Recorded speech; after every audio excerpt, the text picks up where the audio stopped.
आज की इस वीडियो में हम बात करेंगे महिंद्रा लॉजिस्टिक कंपनी के बारे में। इस कंपनी को मार्केट में लिस्ट हुए बहुत ज़्यादा टाइम हुआ नहीं है, ये आपके सामने है, यानी 2018 में लिस्ट हुई थी और अभी चल रहा है 2022। तो कुल मिला के थोड़ा डेटा हमारे पास ज़रूर है समझने के लिए। तो इसी चीज़ की शुरुआत करते हैं यहाँ से। सबसे पहले एक सेकेंड, ये आप देखेंगे 2018 के आसपास इस कंपनी का यहाँ पर जब ये लिस्ट हुआ था, कुछ वीक्स हम यहाँ पर बात करें मंथली के टाइम पे, यानी कुछ मंथ से ऊपर गया था, देन उसके बाद एक अच्छा करेक्शन आया और जिस प्राइस के आसपास ये लिस्ट हुआ उसे भी ब्रेक करके नीचे आया था। इस लाइन को आप ध्यान रखिएगा, यही हमारे लिए एज ऑफ नाउ अब काम कर रहा है सपोर्ट का। देन उसके बाद बात करें, जब यहाँ हुआ फिर इसमें ट्रेंड रिवर्सल आया, इसी को ब्रेक करके नीचे आया था, देन वापस इसको जब रिक्लेम किया, देन इसके बाद शार्प रैली हमको देखने को मिली। अगर हम इस लो से टॉप तक की बात करें जो 2020-21 में हमको रैली देखने को मिली थी, वहाँ तक इसने ऑलमोस्ट 315% के रिटर्न दे दिए थे। ये था इसका ऊपर ये अपनी। देन उसके बाद हम सभी जानते हैं मार्केट में भी प्रॉफिट बुकिंग स्टॉक्स में भी आई। इसके बाद अगर हम बात करें, ये भी अच्छा खासा करेक्ट हुआ और कहाँ जाकर इसने सपोर्ट लिया, ये लो को अगर आप देखेंगे और इस लो को आप देखेंगे, अब आपको समझ में आ गया कि मार्केट में किस तरह से सपोर्ट एंड रेजिस्टेंस बनते हैं। प्रीवियस डेटा ही मार्केट में काम आता है हमेशा, इसीलिए हम बोलते हैं प्रीवियस डेटा काम आएगा, हिस्ट्री रिपीट होती है। ये बहुत ईजी लाइन है, बहुत कॉमन लाइन है, आप डेली बेसिस पे बोलते होंगे मार्केट में और सुनते होंगे। तो ये आपके सामने आ रहा है, जब ये गिरा इसी लो के आसपास ने सपोर्ट लिया। मंथली के टाइम फ्रेम में हम बात कर रहे हैं, first month, second month, third, fourth, fifth, यानी 5 महीने से उसी को रिस्पेक्ट कर रहा हूँ। फाइनली जाके अब जाके यहाँ पर ये वापस एक ट्रेंड लाइन के सहारे ऊपर जाने की कोशिश कर रहा है। मंथली में आपको ये समझ में आ रहा है, सपोर्ट बेस हमें यहाँ पे मिल चुका है इस प्राइस के आसपास, राइट। और कुछ महीने से वापस गया, ऊपर गया, रीटेस्ट किया है। इस कैंडल में आप देख रहे होंगे डोजी जो कैंडल बनी है, इसमें रीटेस्ट भी हो चुका है। देन उसके बाद फाइनली अब अपमूव यहाँ से कंटिन्यू बनने के चांसेस है। इतना आपको मंथली के टाइम फ्रेम में समझ में आ रहा है। इसी चीज़ को समझने की कोशिश कर रहे हैं अगर वीकली के टाइम फ्रेम में, तो और भी ज़्यादा क्लियर हो जाएगा हमारे लिए। यहाँ पर वीकली का टाइम फ्रेम लग चुका है, तो एक और चीज़ को समझने की कोशिश करते हैं, फिबोनाची के हिसाब से भी समझ लेते हैं क्या हुआ था। तो लो से जहाँ से इसने 300% के रिटर्न दिए हैं अपने इन्वेस्टर को, जो हमने देखा था इस लो से यहाँ तक, तो वहाँ तक हमने क्या किया, ये फिबोनाची भी ड्रॉ किया, जो आपको एक और चीज़ समझाएगा। यहाँ से इस हाई से इस लो के आसपास रफली इसने जो सपोर्ट लिया अपने 0.61 के आसपास, थोड़ा नीचे गया था लेकिन रिक्लेम किया, उसी को सपोर्ट लिया।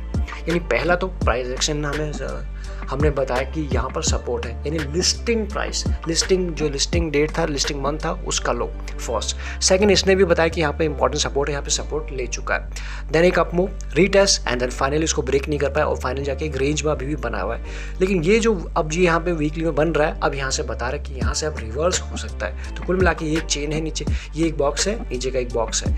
इस बॉक्स के ब्रेकआउट की पॉसिबिलिटी काफ़ी ज़्यादा है soon, maybe this week, maybe next week. This week में एक ही दिन बचा है, अदरवाइज यहाँ से हो सकता है जिस तरह से आज का इसमें अपमूव था ब्रेक कर दे। नज़र में रहना आपका बेहद ज़रूरी है। और अगर समझिए इतना आपको समझ आएगा, सपोर्ट रेडी है। अब हम बात करते हैं ऊपर के लेवल्स क्या क्या हो सकता है। सबसे पहले आपके सामने ये दिख रहा होगा, जैसे ये सपोर्ट रेडी है तो ये अपने 509 के आसपास, ये 500 के आसपास, ये इसी लेवल के आसपास जैसे इसको ब्रेक करेगा तो आपके लिए नेक्स्ट, अगर हम बात करें 582 के आसपास, ये आपको नेक्स्ट आपको टारगेट बनते हुए नजर आएगा। और तो फाइनल टारगेट ये आ जाएगा 673 के आसपास इन लोज का, जहाँ से इसमें फ्री फॉल हमको देखने को मिला था। तो ये आपके रीसेंट के शॉर्ट टर्म के टारगेट आपको आते हुए नजर आने वाले हैं। इतना आपको वीकली में समझ में आ रहा है। अब हम समझ चलते हैं वन डे पे, और भी ज़्यादा चीज़ क्लियर हो जाएगी। यहाँ आप देखें वन डे पे आपको चीज़ें समझ में आएंगी। वीडियो हम आगे बढ़े, अगर आपके पास अभी तक डीमेट अकाउंट नहीं है, सारे इंपॉर्टेंट लिंक्स आपको मिलेंगे डिस्क्रिप्शन में। लगे यूजफुल तो आप ज्वाइन बटन भी कंसीडर कर सकते हैं फॉर एक्स्ट्रा लर्निंग के लिए।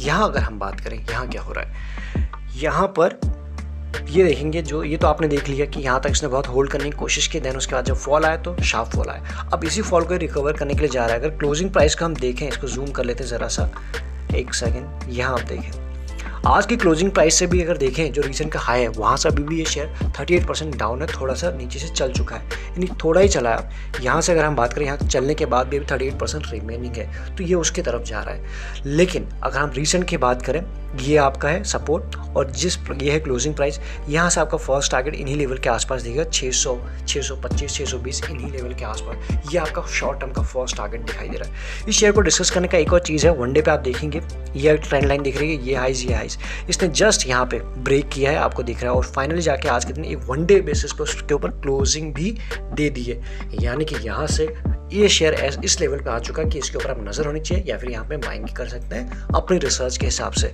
अदरवाइज यहाँ पे एक अच्छा मूव भी देखने को मिल सकता है क्विक शॉर्ट रन में भी, अगर मार्केट में सब कुछ ठीक ठाक चला तो। मार्केट में ही एकदम अगर कट लग गया, बड़ा कट 1.5-2% का, तो यहाँ से फिर थोड़ा सा स्टॉक्स में भी प्रेशर आ ही जाएगा।